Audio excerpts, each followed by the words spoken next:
안녕하십니까. 4.15 국회의원 선거 예비후보자 정책대담 시간입니다. 저는 사회를 맡은 포항기자협회 김재원입니다. 이번 시간은 총선에 출마한 예비후보자들의 정책과 주요 공약들을 들어봄으로써 어떤 후보가 포항의 새로운 일꾼으로 알맞은지 시민들이 직접 판단할 수 있도록 위해서 마련됐습니다.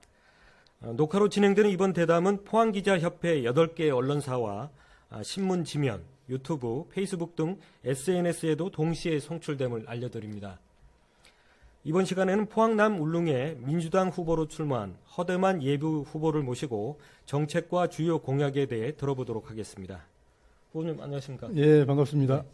먼저 이번 총선에 임하시는 각오부터 좀 말씀해 주십시오. 예, 시민 여러분, 지금 포항은 추락하느냐 재도약하느냐의 기로에 서 있습니다. 여당과 야당, 민간과 행정, 중앙정부와 지방정부가 협력해서 우리 지역의 수건과 현안을 풀어가는 협치를 통해서 포항의 재도약을 이루어야 할 때입니다. 미통당이 독점하고 있는 지역의 정치 지형을 바꾸어야 합니다. 이번 선거에서 반드시 한국당, 미통당이 독점하고 있는 지역 정치 지형을 바꾸고 일하는 정치, 자치를 넘어 협치를 이루어서 포항의 재도약을 이루겠습니다. 우리 정치의 극단적인 대립과 갈등을 넘어서 협치를 이루고 이를 통해서 지역 발전을 이루고자 하는 각오로 마지막이라는 생각으로 선거에 임하고 있습니다. 대립과 갈등이 아니라 협치와 일하는 정치를 선택해 주실 것을 단곡하게 호소드립니다. 네, 지역의 지형을 바꾸고 일하는 정치, 자치를 넘어 협치를 이루어 포항의 재도약을 이루겠다고 말씀하셨고 마지막이라는 각오로 임하고 있다. 예. 아주 그냥 의미 있는 말씀을 하신 것 같은데 다음으로 우리 지역 유권자분들한테 본인의 소개를 하신다면 어떻게 하시겠습니까? 우리 시민 여러분들께 저를 한 문장으로 표현하고자 한다면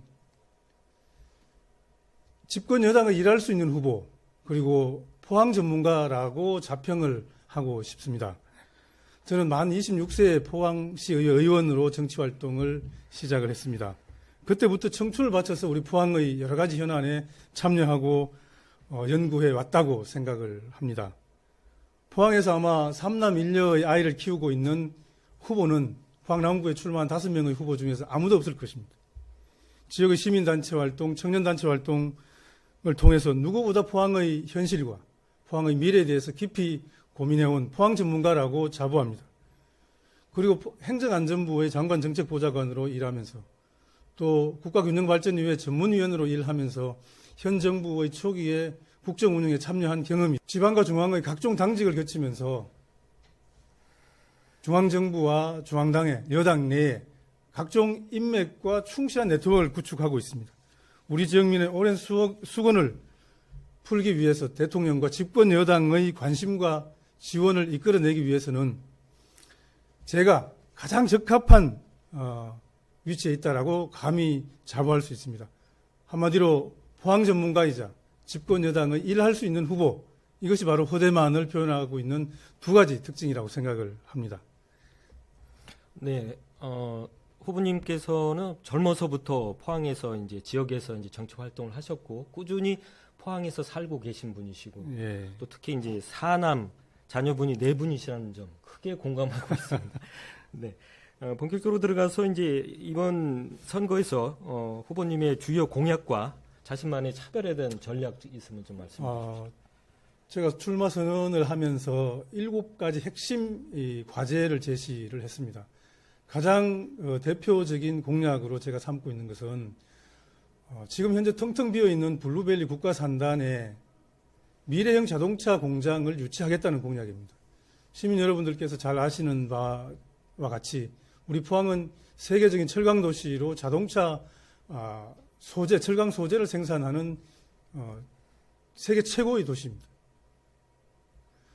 그리고 작년에 우리 포항은 배터리 규제 자유 특구로 지정이 되어서 앞으로 배터리 산업 분야에 큰 강점을 가지는 도시로 성장하게 될 것입니다. 그리고 우리 포항 인근의 외동공단에는 자동차 부품 공장이 아주 많이 존재하고 있습니다. 그리고 포항공대를 중심으로 해서 인공지능 대학원이 개설이 되어서 인공지능 분야에서도 우리 포항은 강점을 가지게 될 것입니다. 이런 포항이 가지고 있는 강점을 잘 엮으면 전기차, 자율주행차, 플라잉카 같은 미래형 자동차 공장을 유치하기에 가장 적합한 지역이 우리 포항이라고 생각을 합니다. 저에게 기회를 주신다면 임기 동안 모든 힘을 모아서 철강산업 이후의 신산업, 우리 포항 시민의 먹거리로 미래형 자동차 공장을 유치하기 위해서 온 힘을 다 해보겠습니다. 이것이 저의 대표 공약이라고 할 수 있습니다. 이 밖에도 우리 포항은 오랫동안 지곡단지에 연구개발 투자를 해왔습니다.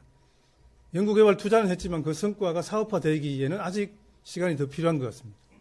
연구개발의 성과를 사업화하기 위해서, 기술 사업화를 위해서 포항 지곡단지를 창업특구로 만들어서 젊은이들이 마음 놓고 창업하고 세계적인 기업으로 성장할 수 있는 그런 환경을 조성해 보겠습니다.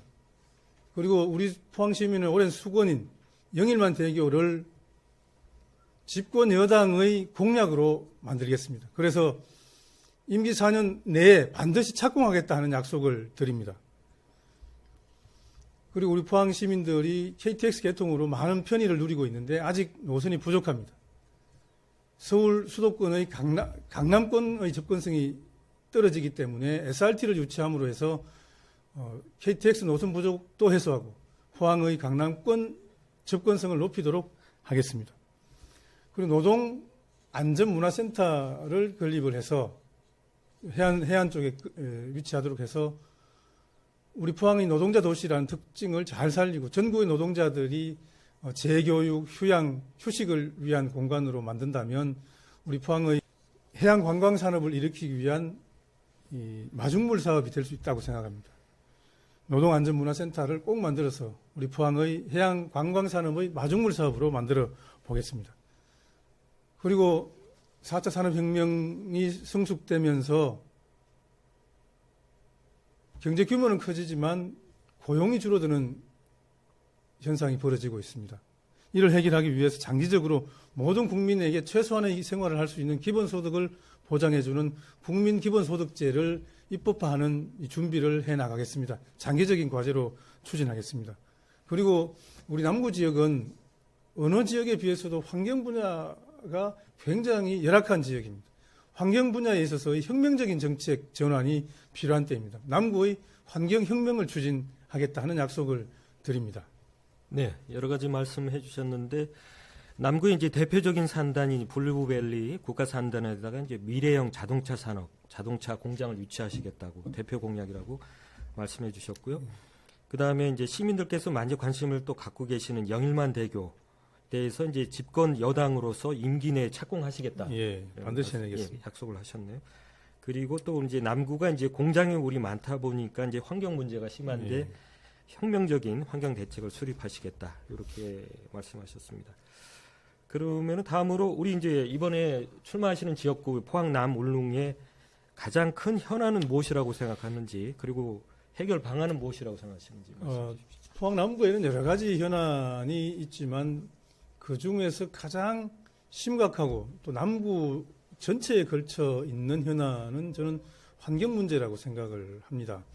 송도 해도 같은 경우에는 분진이나 미세먼지로 인한 피해가 오랫동안 지속되고 있습니다.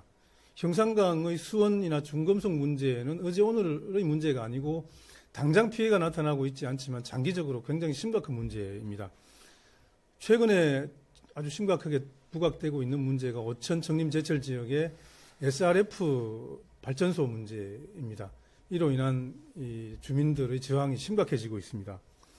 그리고 연일 대송 지역의 공단 공해 문제도 하루 이틀 된 문제가 아닌 오래된 문제입니다. 또 장기면 같은 경우에 해병대 사격장의 소음으로 인한 이 민원이 심각해지고 있는 실정입니다. 이처럼 포항 남구의 환경 문제는 주거 환경을 악화시키고 있고 주민 생활의 불편을 심화시키고 있습니다. 남구 주민들의 건강한 생활에도 큰 위협을 줄 정도로 심각해져 있는 상태입니다. 포항 남구는 환경혁명이 필요한 지역입니다. 이를 해소하기 위해서 미세먼지나 악취 발생 업체에 대해서 강력한 규제와 단속이 꾸준히 진행되어야 합니다. 엄격한 기준을 정하고 강력하게 적용해야 합니다. 공단 인근 지역이라서 불가피하게 감내해야 될 부분이 있을 수도 있습니다. 그러나 이걸 강요하려면, 이걸 요청하려면 그에 마땅한 보상과 지원이 뒤따라야 합니다. 일방적으로 인내하고 참으라고 요구하는 것은 매우 부당한 처사라고 생각을 합니다. 특히 오천 청림 제철 주민들의 강력한 저항을 받고 있는 SRF 문제에는 먼저 행정과 주민들 사이에 대화가 있어야 합니다. SRF 공론화위원회를 제가 제안을 했습니다. 이 위원회에서 SRF의 입지가 제대로 됐는지, 그 시설은 정상적으로 만들어지고 가동되고 있는지, 또 SRF 발전소가 문제없이 운영되고 있는지를 근본적으로 다시 한번 따져서 그 대안과 해법을 모색하도록 하겠습니다.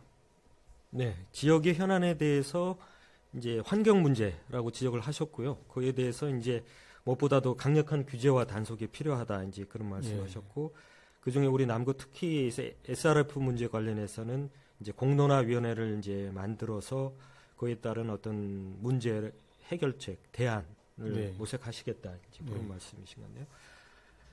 그리고 현재 우리 포항 지역은 대표적으로 이제 현재 지진 문제로 인해서 피해도 많고, 그래서 이제 정부에서 지진 특별법도 좀 만들어서 이제 그 이후 조치로 이제 시행령을 만들어야 되지 않습니까? 그런데 이 시행령에 관련해서 주민들 간의 의견도 많은 것 같습니다. 후보님의 생각 좀 말씀해 주십시오. 먼저 포항 지진 특별법은 여당과 야당 그리고 행정 또 시민단체가 힘을 모아서 이루어낸 협치의 성과다라고 저는 평가를 합니다.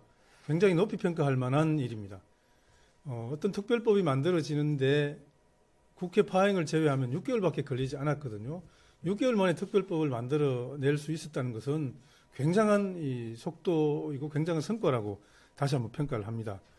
물론 이 특별법 내용 중에 배상이나 보상이라는 표현이 없기 때문에 피해 주민들께서는 불만을 많이 가지고 있는 것으로 알고 있습니다. 그러나 지금 현재 시점에서 법적인 책임 소재가 명확하게 규명되지 않았기 때문에 배상 보상이란 표현을 법률 속에 집어넣기는 한계가 있었다는 말씀을 드리고 이해를 부탁드립니다. 그러나 중요한 것은 지진 피해에 대한 실질적인 구제가 될 수 있느냐, 이게 중요한 것입니다. 지진 피해 구제를 위해서 소송을 할 수도 있고 특별법을 통해서 접근할 수도 있는데, 제가 생각하기에 소송의 실익은 많지 않습니다. 특별법을 통해서 보다 빠르게 보다 실질적인 구제가 될 수 있도록 하는 게 더 현명한 선택이라고 저는 생각을 합니다.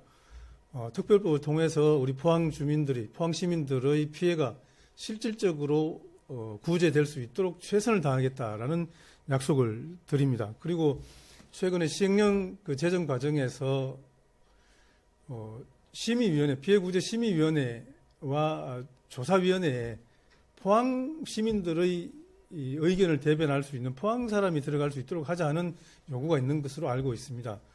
제가 임명권자인 총리실과 또 총리님과 의논을 하고 있고 꼭 관철될 수 있도록 노력하고 있다, 또 대화하고 있다 하는 말씀을 드립니다.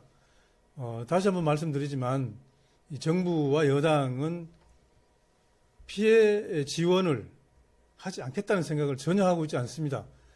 실질적인 보상이 될 수 있도록 하기 위해서 최선을 다하겠다, 또 그런 자세가 돼 있다 하는 말씀을 다시 한번 드리고, 시민 여러분들의 불만을 최소화시키고 시민 여러분들의 만족에 이를 수 있도록 최선을 다하겠습니다.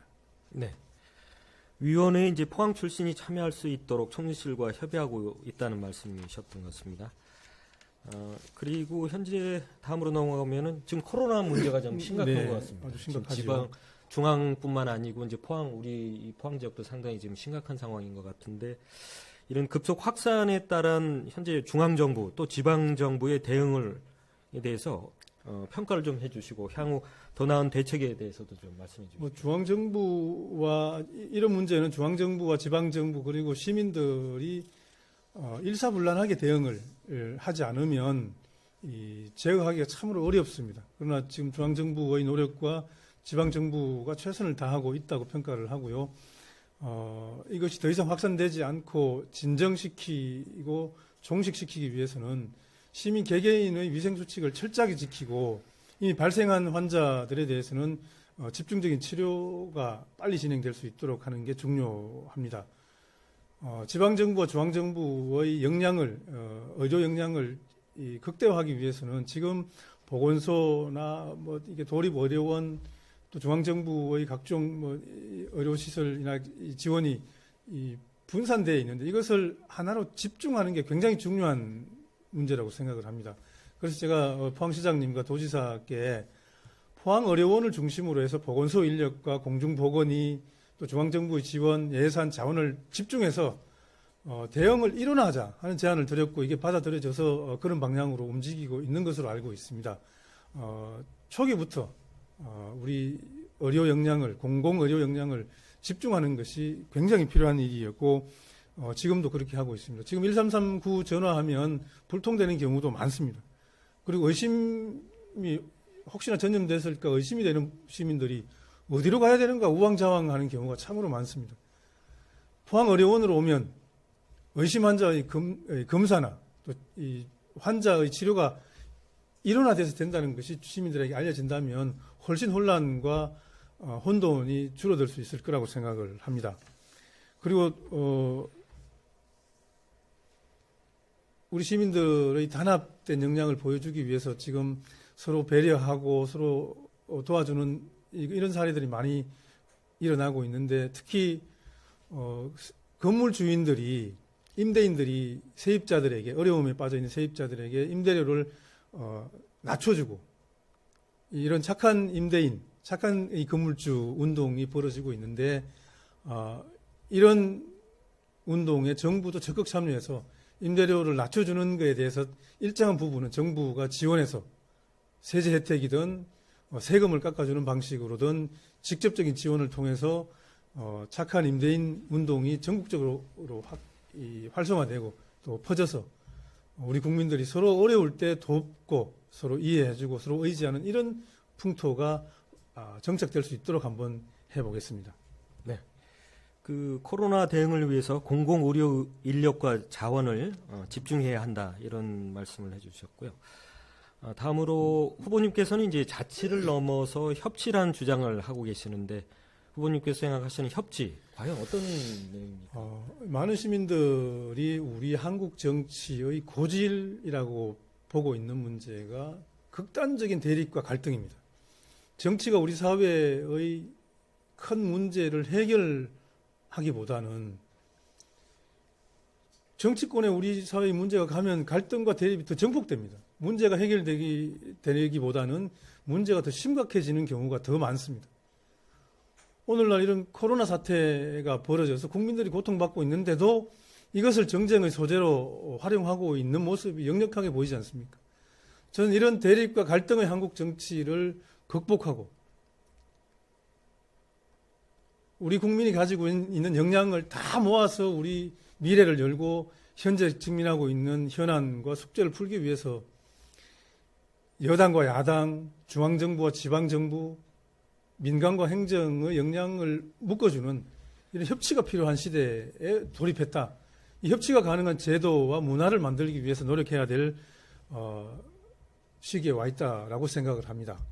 저는 오랫동안 지방자치 분야에서 활동하고 또 이게 연구되어 왔는데 이제 지방자치 30년 해왔습니다. 지방자치를 통한 성과도 있고 한계도 보이고 있습니다. 이제는 자치를 넘어서 온 시민의 역량을 하나로 묶을 수 있는 그런 협치의 시대를 준비하고 열어나가야 됩니다. 이를 위해서 제가 요즘은 자치 전도사가 아니고 협치 전도사가 되어서 협치의 필요성을 되풀이해서 강조하고 있습니다. 다시 한번 말씀드리지만 여당과 야당, 민간과 행정, 중앙정부와 지방정부의 역량을 묶어서 우리 지역의 오래 묵은 수건과 현안을 풀어가는 협치를 이루어야 포항의 재도약이 가능합니다. 이번에 대립과 갈등이 아니고 협치를 선택해 주실 것을 간곡하게 부탁을 드립니다. 네, 일당 독점의 지역 정치 지형을 바꿔 가자는 말씀인데 결국 우리 이제 TK 지역과 포항 같은 TK 지역에서 특정 정당만 국회의원이 되지 말고 그렇죠. 당에서도 좀 그러니까 하나의 국회의원을 배출했으면 정당이 좋겠다. 그렇죠. 하나의 정당이 우리 지역 사회를 지속적으로 끌고 가기에는 이제 그 한계에 도달했다는 거죠. 이제는 여당, 야당, 민주당의 영향도 지역 사회에서 상당히 커져 있기 때문에 이 영향을 지역 사회의 미래를 열기 위해서 활용하지 않으면 한계가 있다는 겁니다. 네, 알겠습니다. 끝으로 우리 지역 주민들에게 하시고 싶은 말씀이 있으면 말씀해 주십시오. 우리 포항 시민 여러분, 남구 주민 여러분, 울릉 주민 여러분. 포항은 지금 추락하느냐, 재도약하느냐 기로에 서 있습니다. 다시 한번 한 정당의 독점과 독주를 선택할 것이냐, 협치를 통한 재도약을 선택할 것이냐 하는 기로에 서 있습니다. 존경하는 시민 여러분. 독점과 독주를 넘어서 협치를 통한 재도약을 이번 선거에서 선택해 주십시오. 마지막이란 각오로 이 허대만 시민 여러분께 호소드립니다. 고맙습니다. 네, 감사합니다. 시청자 여러분, 포항이 새 일꾼을 선택하시는데 조금이나마 도움이 되셨습니까? 이것으로 4.15 국회의원 선거 예비 후보자 정책대담 허대만 후보자 편을 마치도록 하겠습니다. 감사합니다. 네, 고맙습니다.